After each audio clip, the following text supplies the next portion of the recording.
बिस्मिल्लाहिर्रहमानिर्रहीम अस्सलाम वालेकुम। पाकिस्तान की रियासत इस वक्त बड़े अजीब दौराए पर खड़ी है। सियासी अदम इस्तेकाम मुसलसल बढ़ रहा है और साथ ही मुआशी अदम इस्तेकाम इतना शदीद हो चुका है कि बैन अल-अक़वामी मालियाती इदारे इस वक्त पाकिस्तान को घेरे हुए हैं। खास तौर पर IMF अपनी सख्त शराइत रख रहा है और इसके साथ सियासी रहनुमाओं को गिरफ्तार तो किया जा रहा था, लेकिन एक साबक तकड़े जर्नैल के भाई को आज गिरफ्तार किया गया है, जिससे बड़ी संगीन सूरत हाल पैदा हो गई है। इस्लामाबाद में इस हवाले से क्यों हलचल है, इस पर आपको बताना है। और बरतानवी जरीदे ने नवाज शरीफ के हवाले से बड़ा इंकशाफ किया है, बड़ा दावा किया है। उनके साथ हुआ क्या है, ये भी आपके सामने रखना है। सी पैक के मामलात के अंदर बैन अल-अक़वामी मुदाखलत बढ़ गई है। एक अंग्रेजी अखबार ने जो एक खबर दी है, उसने पाकिस्तानियों को चौंका दिया है और सेनेटर मुशैद हुसैन सैयद ने जो उस पर सवालात उठाए हैं, वो भी कितने संगीन है, आपके सामने रखने हैं। दूसरी तरफ आप देख रहे हैं कि पाकिस्तान के अंदर दहशतगर्दी मुसलसल बढ़ रही है और अफगानिस्तान के सरजमीन को इस्तेमाल करते हुए यहाँ पर जो हमले किए जा रहे हैं, अब पाकिस्तान का सब्र जवाब दे गया है। बिल आखिर अफगानिस्तान के अंदर पाकिस्तान ने सर्जिकल स्ट्राइक की है, ये एक खबर है।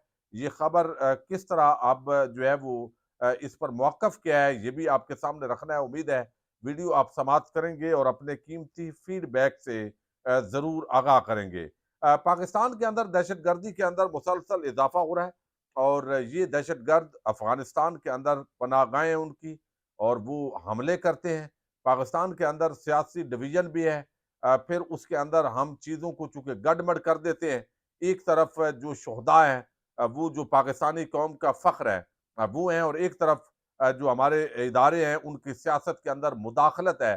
तो ये दोनों चीज़ें जब मिलती हैं, तो अवाम का मिला-जुला रद्द-ए-अमल होता है, जिसको इस्तेमाल करके ख्वाजा आसफ और अता तारड़ जैसे लोग तहरीक-ए-इंसाफ को मुल्क दुश्मन जमात बनाना और इस तरह का प्रोपेगेंडा करते हैं। हालाँकि जो ये शोहदा हैं, ये पाकिस्तानियों का फ़ख्र है। लेकिन इसका मतलब ये नहीं है कि जो सियासत के अंदर हमारे इदारों की शख्सियात की मुदाखलत है, इस बुनियाद पर उसको जायज़ करार दिया जाए। तो दोनों तरफ से जो है इन मामलात के अंदर अफरात-व-तफ़रीत का मुज़ाहरा किया जाता है और मैं समझता हूँ ये नहीं होना चाहिए और इन शोहदा की कुर्बानियों को किसी भी सूरत के अंदर ज़ाया नहीं होना चाहिए। अब पाक फ़ौज हो या पाकिस्तान की अवाम हो या रियासत पाकिस्तान, उनका सब्र का पैमाना लबरेज़ हो रहा है। एक तरफ भारत है, दूसरी तरफ अफ़गानिस्तान और पिछले दिनों ईरान के साथ भी ताल्लुकात ख़राब हुए। तो अब ये बताया गया, मैं खबर आपके सामने रख देता हूँ, ताहिर खान है, जर्नलिस्ट हैं, उन्होंने ये खबर दी है कि अफ़गान तालिबान के एहलकारों ने पाकिस्तानी सरहद के करीब यानी अफ़गान तालिबान के एहलकारों ने पाकिस्तानी सरहद के करीब कई इलाकों में बमबारी की तस्दीक की है। व्हाट्सएप ग्रुपों में अफ़गान तालिबान को इस मामले पर बयानात देने से मना किया गया है कि तर्जमान ज़बीउल्लाह मुजाहिद इस पर अगर मुनासिब हुआ तो बयान जारी करेंगे। अफ़गान तालिबान के एक एहलकार ने बताया कि पख्तीका के कई इज़ला में सुबह 4 बजे बमबारी हुई है। खोस्त में भी स्ट्राइक्स की गई हैं। पाकिस्तानी तालिबान के एक ओहदेदार ने भी बमबारी की तस्दीक की है। अफ़गान और पाकिस्तानी हुकाम ने सरकारी तौर पर अभी तक कुछ बताने से गुरेज किया है। एक अफ़गान एहलकार के मुताबिक अब्दुल्ला शाह नामी शख्स के घर को निशाना बनाया गया, जो कि वज़ीरिस्तान का रहायशी है। अफ़गान एहलकारों के मुताबिक वो घर पर मौजूद नहीं था। तो इत्तलात इसके अंदर मुतज़ाद है, अभी सरकारी सतह पर इसकी तस्दीक नहीं हुई, चेमगोई है।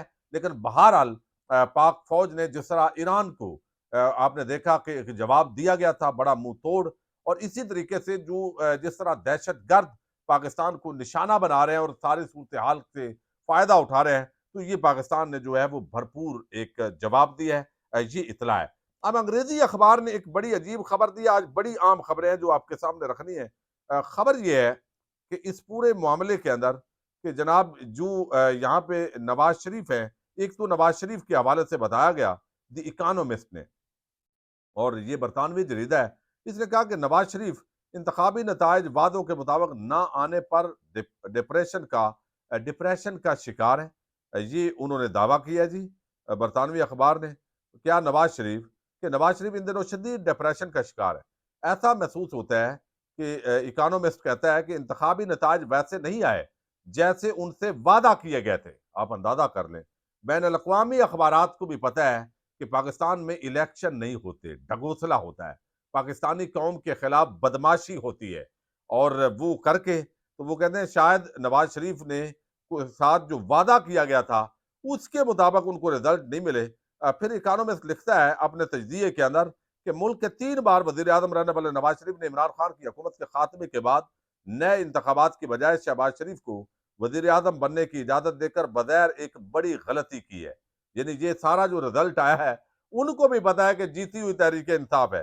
फिर वो कहते हैं ऐसा पहली बार हुआ है कि मुल्की मसाइल से सिर्फ अवाम या सियासतदान ही परेशान नहीं है, बल्कि इस बार एस्टैब्लिशमेंट भी उलझन का शिकार दिखाई दे रही है।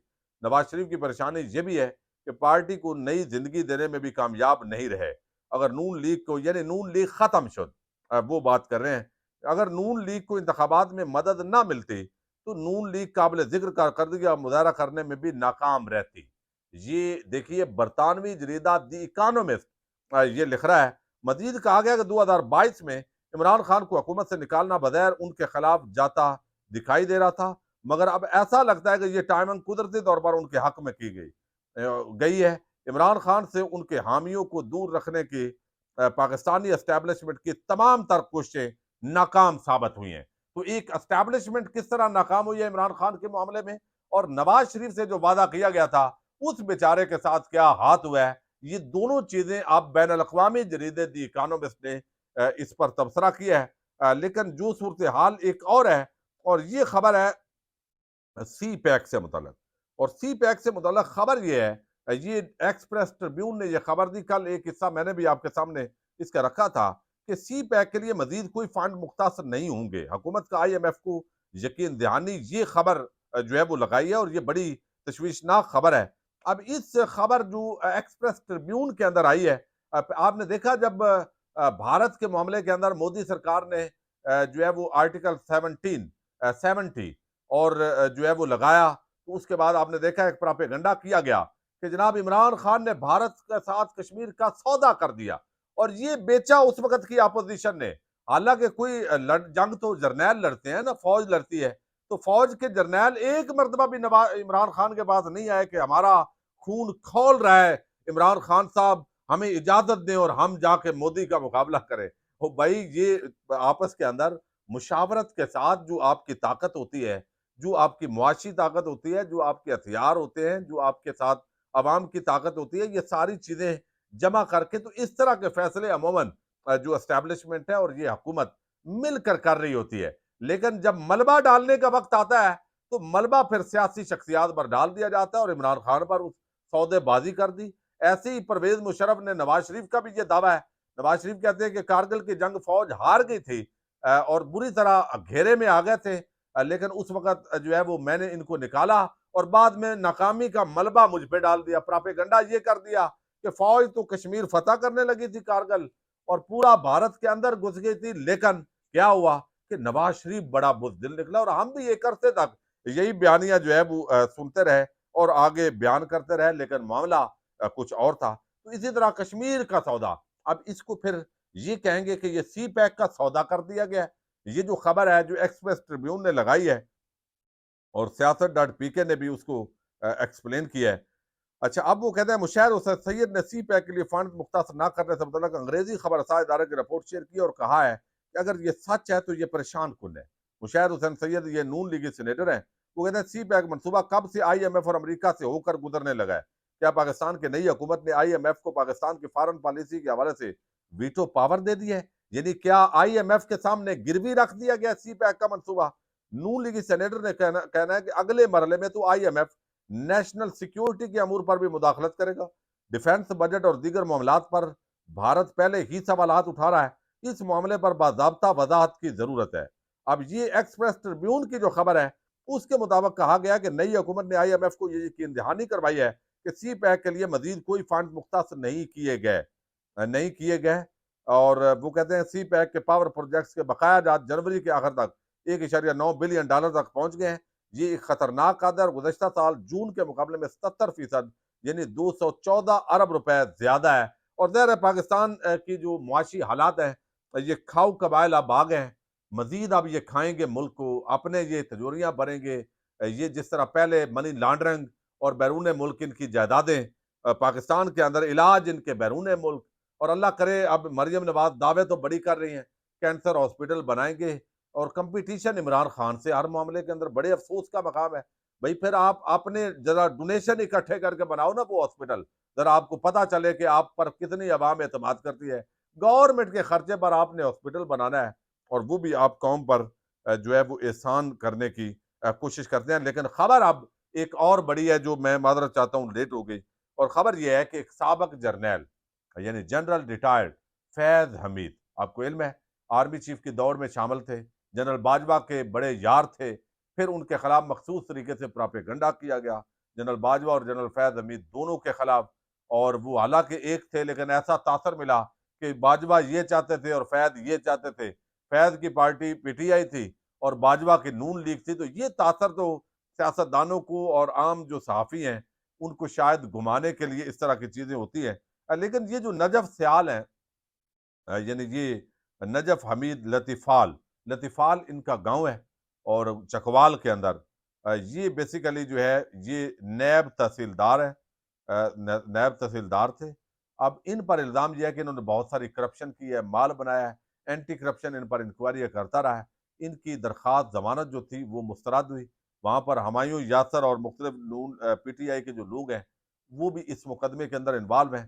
तो इस वक़्त जो भी मुकदमा कोई एंटी करप्शन में होता है, कोई एफआईए में होता है, नैब में होता है, अमूमन उसको सियासी देखा जाता है। कल को इस मुकदमे के हकायक क्या निकलते हैं, वो आने वाला वक़्त बताएगा। लेकिन बहरहाल ये इस वक़्त मुकम्मल इदारे ऐसे हैं कि हूँ ना हूँ, पाकिस्तानी कौम को यानी ये मुखालफिन को दबाने के लिए अमूमी इस्तेमाल किए जाते हैं। एफआईए का इदारा हो जो इस वक़्त यानी इनका ये तासर बन गया है बदकिस्मती से। नैब वो लगता है कि ये करप्ट लोगों के खिलाफ नहीं है, करप्शन के खिलाफ नहीं है।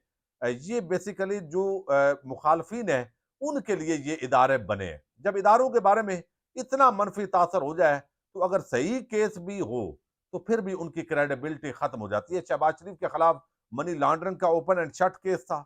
आसिफ जरदारी के जाली बैंक अकाउंट्स के केस, एजेंसीज के लोग उसके अंदर बाकायदा उन जेआईटीज में मौजूद थे, सबूत मौजूद, सारा कुछ मौजूद। लेकिन क्या हुआ, उनको एनआरओ जब मिला तो पाकिस्तानी कौम के टैक्स पेयर के करोड़ों लोगों के जो टैक्स देते हैं, उनका सौदा कर दिया गया, उनके पैसे का। क्योंकि किसी भी जो एनआरओ देने वाले हैं, उनकी माँ के जहेज का पैसा तो नहीं था, ना बाप की विरासत का पैसा था, पाकिस्तानी कौम का पैसा। खैर है, एनआरओ दो इनको, ताकि और ज्यादा जो है वो हमारा क्या जाता है, ठीक है ना। तो ये अफसोसनाक पहलू ये है कि ये किसी का भी राइट नहीं होना चाहिए कि वो जो है इस तरह, अगर किसी ने वाकई करप्शन की है तो वो उसको एनआरओ दे। लेकिन जब एनआरओ दिए जाते हैं तो सारे केसेस माफ होते हैं। फिर हसन नवाज, हुसैन नवाज, जो पहले पाकिस्तानी कहते हैं हम जवाबदेह नहीं है, वो भी आते हैं, उनको भी कहा है बहती गंगा है तुम भी नहा लो। तो ये सूरत हाल है जी। खबर जिला चकवाल में बहुत बड़ी गिरफ्तारी, महकमा एंटी करप्शन ने सरदार नजफ हमीद लतीफाल को गिरफ्तार कर लिया है। नैब तहसीलदार महकमा माल चकवाल सरदार नजफ हमीद लतीफाल, जो कि साबक सूबाई वजीर जो है वो कहते हैं हाफज अमार यासर वगैरह के खिलाफ थाना anti corruption head quarter Rawalpindi में दर्ज मुकदमा नंबर 16/23 में नामजद थे और उन्होंने अबूरी जमानत करवा रखी थी, जिस पर समात आज स्पेशल जज एंटी करप्शन रावलपिंडी अली नवाज बकर की अदालत में हुई। अदालत की जानब से सरदार नजफ हमीद लतीफाल की जमानत मनसूख किए जाने पर circle officer anti corruption Chakwal Nasir Aziz Khan की क्यादत में महकमा एंटी करप्शन चकवाल की टीम ने सरदार नजफ जो हमीद हैं उनको गिरफ्तार कर लिया है। अब ये जनरल फैज हमीद के चूंकि भाई है, तो इस वजह से जर्नल वो कहते हैं रिटायर हो भी जाए तो वो जर्नल ही होता है। ये इस वजह से एक बहुत बड़ी खबर है और इस्लामाबाद के हल्कों के अंदर ये हलचल है। कहीं कल को क्या जनरल बाजवा और उनके भी करीबियों की जो है वो गिरफ्तारी हो सकती है, तो लगता नहीं है। उसकी वजह यह है कि उनको तो फिर भी आम सेरेमनीज के अंदर जो है वो बुलाया जाता रहा है। तो देखते हैं मेरिट क्या है और ये केस के हकायक क्या है, इस पर भी किसी वक्त बात करेंगे। इजाजत दीजिएगा। पाकिस्तान जिंदाबाद, पाक फौज पाइंदाबाद।